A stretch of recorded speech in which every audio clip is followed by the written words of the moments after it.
Welcome to the Wyoming Women's Business Center's webinar series, Business Planning. So you want to start a business. I am Jonathan Howdeshell, a business counselor for the Wyoming Women's Business Center, and I will be your moderator today. Our speaker today is Waldo Smith. He is our microloan specialist and a business counselor here at the Wyoming Women's Business Center.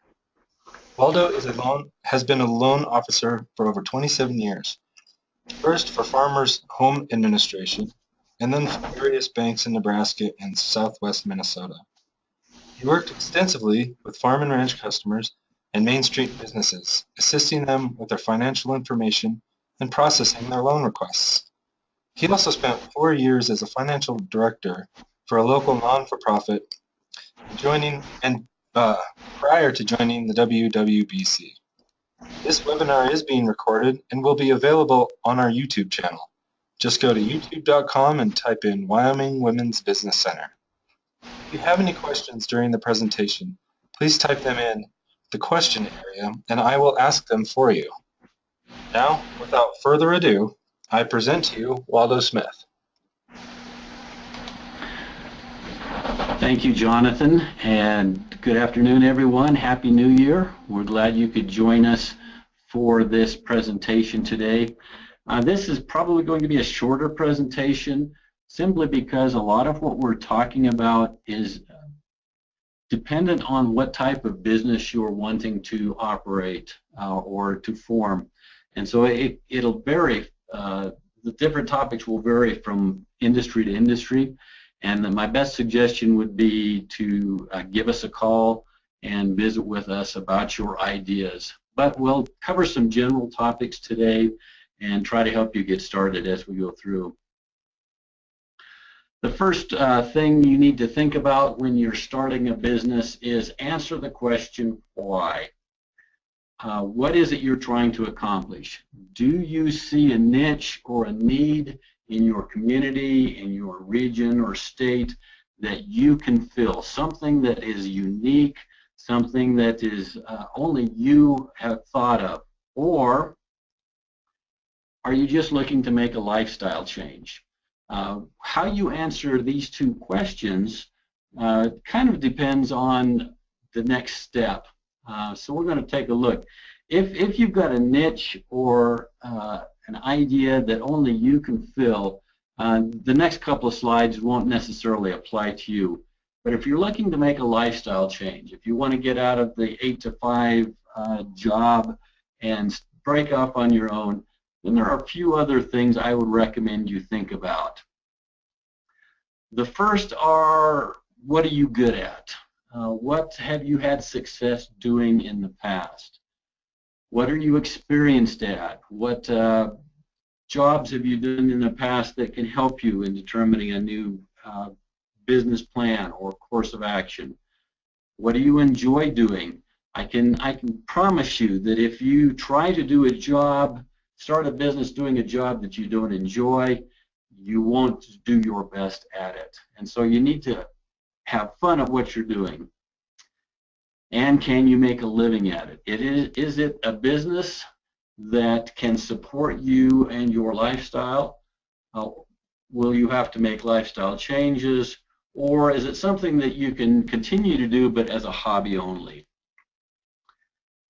And then one last question, are you prepared to be a chief cook and bottle washer?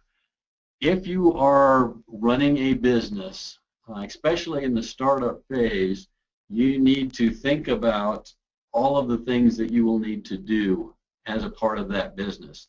If you're opening a store, for example, you may be the janitor, you may be the maintenance person, changing light bulbs, fixing things, display cases, that sort of thing.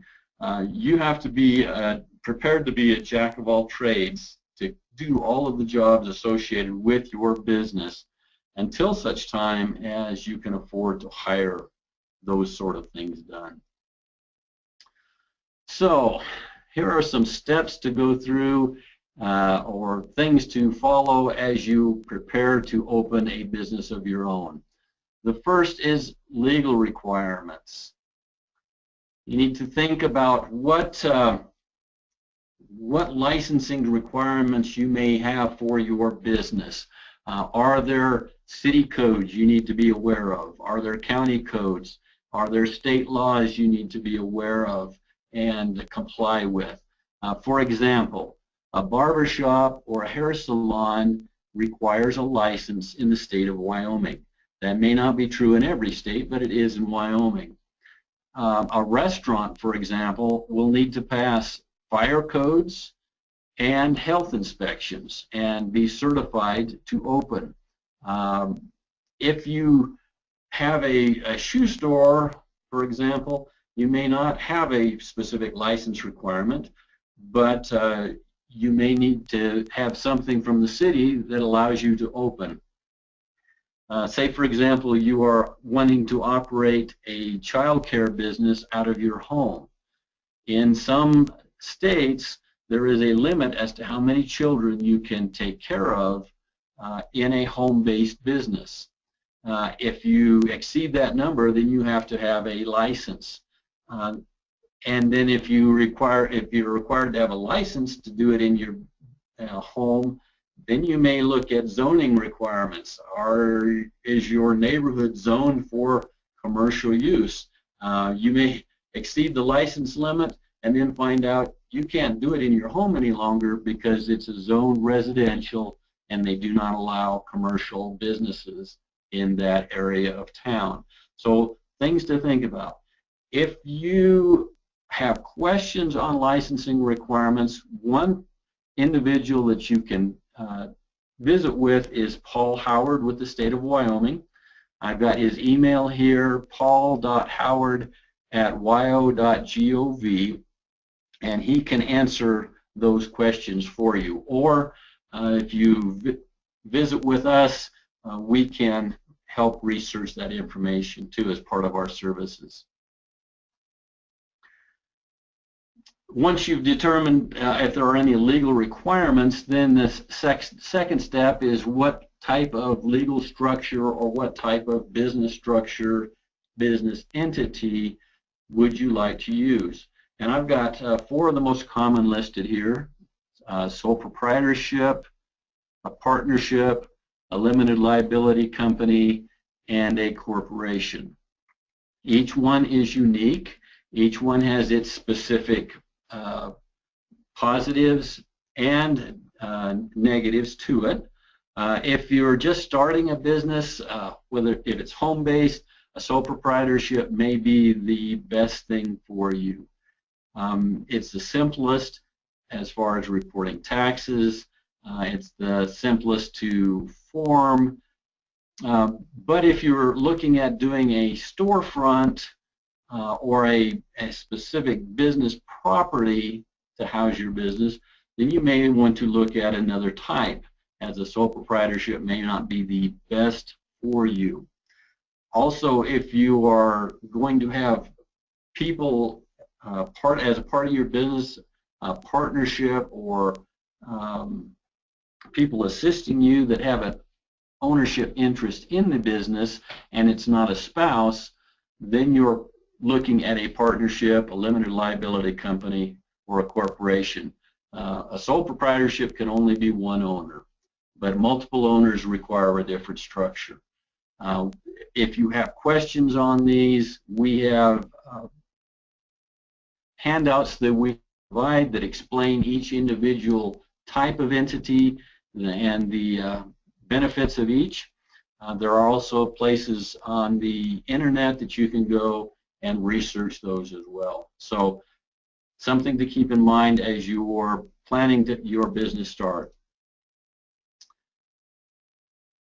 Step 3 would be developing a business plan. And we have a webinar on our YouTube channel, YouTube account, specifically for business plans. But here are some of what is discussed in that. 10 steps, 10 reasons for doing a business plan are as follows. 1, it helps you develop a game plan. Helps you look into the future, identify what you want to accomplish with your business, how you're going to get there, the steps you're going to take, that sort of thing. Number two, businesses come and go, as you are aware. If you've paid attention in your community, businesses start up, businesses close their doors, businesses move. For those starting a business, you are 2.5 times more likely to actually get the business off the ground and succeed if you have a business plan than if not. And so a business plan really helps you think through things, helps you see things as they are, number three. Number four, it also confirms the math. As part of the business plan, you do financial projections, and we'll get to that a little later. But will the business work financially? 5, it identifies pitfalls that you may not have thought of or may arise. It helps you understand your customers as you work through identifying who your customers are, who your competition is. In step 6, it also helps you determine your marketing strategies, how you're going to reach these people. Number 7, it helps you get organized. Number 8, a business plan helps hold you accountable. If you've identified benchmarks that you want to reach, it helps you stay on track. 9 establishes benchmarks. And then number 10, if you need financing, a well-written, well-thought-out, complete business plan helps you get money. And we will talk about that in a little more depth as well. So a business plan answers a specific set of questions or a list of questions like what product or service are you selling? Are you going to be making something and showing it in a, or are you providing a service, counseling, taxi service? What is it you are going to be selling? No matter what business you do, you're selling something, either something that you perform or something that you provide, something that they can hold on to or something they can take advantage of. So what is it you're going to be selling? Who is going to be involved in the business? Is it just going to be you? Is it going to be you and your spouse or your significant other? Is it going to be a family member or just a friend? How many people are going to be involved in this business? Who is going to be your customer? Where are you looking at providing this? Is it going to be people just within your neighborhood, within your community? Are you looking at selling to a regional area? Or are you going to be selling over the internet and can reach people all over the world? Who is your customer going to be? That's something you need to discuss, think about, and project. And then that helps you with how you will market your product or service. Your customer will dictate, in a sense, what methods you're going to need to use in order to advertise, get your product known, get it out there so people can see it.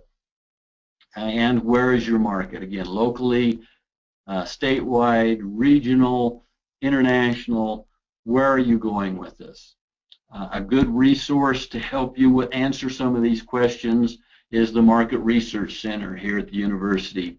And they can be reached at mrc@uwyo.edu. They have a questionnaire that they would have you fill out, and then they can provide you input back as to the industry you're looking at. Again, as part of our counseling services, we can assist you with that request, assist you in looking at some of these items. I should point out, and I will have my contact information at the end of the presentation, but we are available to help you with every step of the way in developing your business plan, your projections, and all of that. So please feel free to give us a call. And also, if you would like a copy of the slide presentation, email me afterwards and I can send that to you. Uh, Still talking about the business plan, a big part of it is your marketing plan. Who is your intended market and what do they look like? I've already touched on that a little bit. Are you looking at a broad market? Do you have a new flashlight idea that every household can use? That's a broad market. Or are you making a new tire for fat bike tires or fat tire bicycles? That's a pretty specific market, and so you need to look at that and identify what your market looks like and who you're going to be targeting. Part of that also includes looking at who is your competition, who is currently doing what you want to do or providing the service or making the product. What advantages do they have and what advantages do you have? How do they compare? Answers to these questions can help you identify what is the best marketing strategy for your industry. If you are providing a service-based industry, you may want to advertise using social media like Facebook. You may utilize radio. You may utilize print advertisement like newspapers.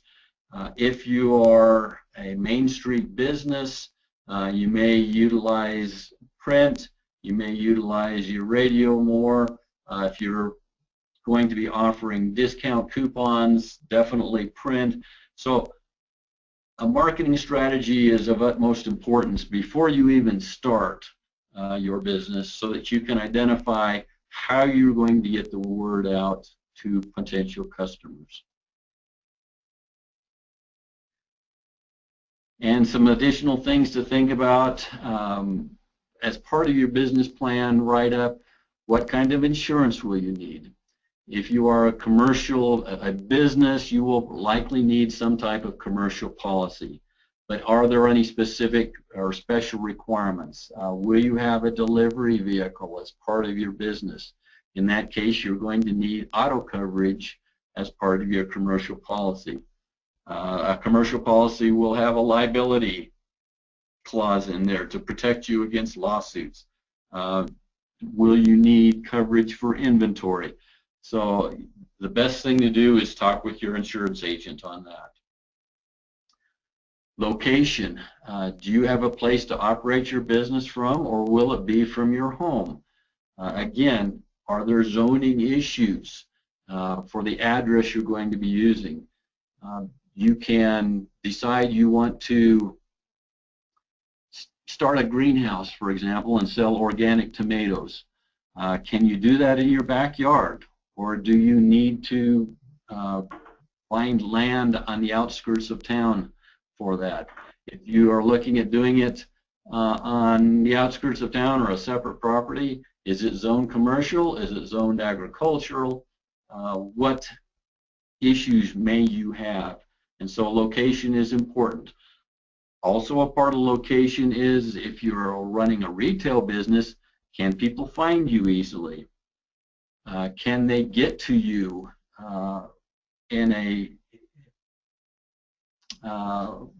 whenever they want to? Is there parking available? There's a lot of things involved with location.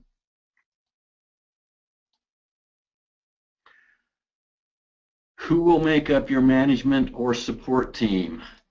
Will you have a bookkeeper or an accountant? Do you have somebody specifically working on marketing? Do you have an attorney advising you?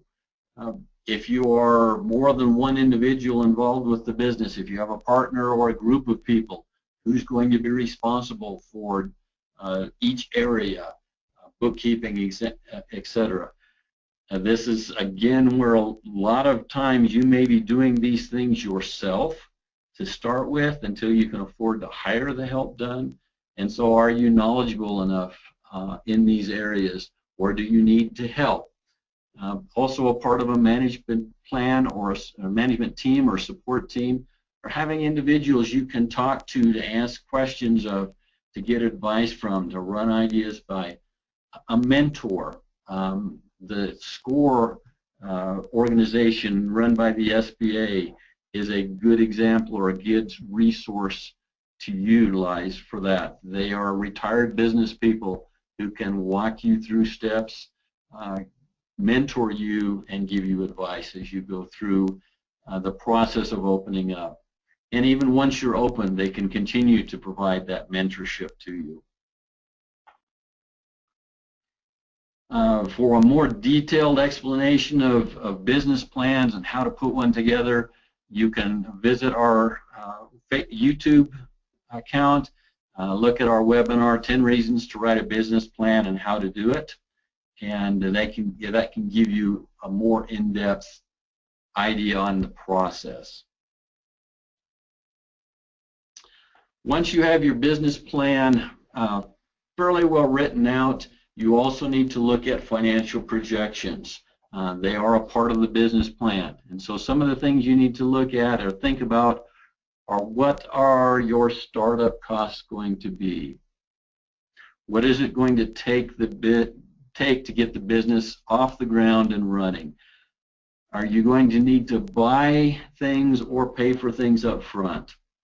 If you're looking at opening a restaurant or a retail store, you're likely going to have to find a property suitable to do that. And so you will have a deposit, a first month rent, you will have utility deposits to pay, you may have some remodeling that needs to be done to prepare, you'll need to have signs made, that sort of thing. So these are some startup costs.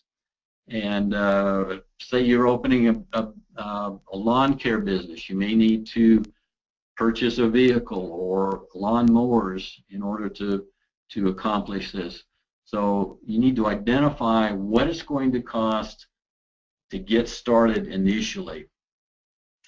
The next thing is to determine what your cost of production is, or what is it going to cost to provide your service.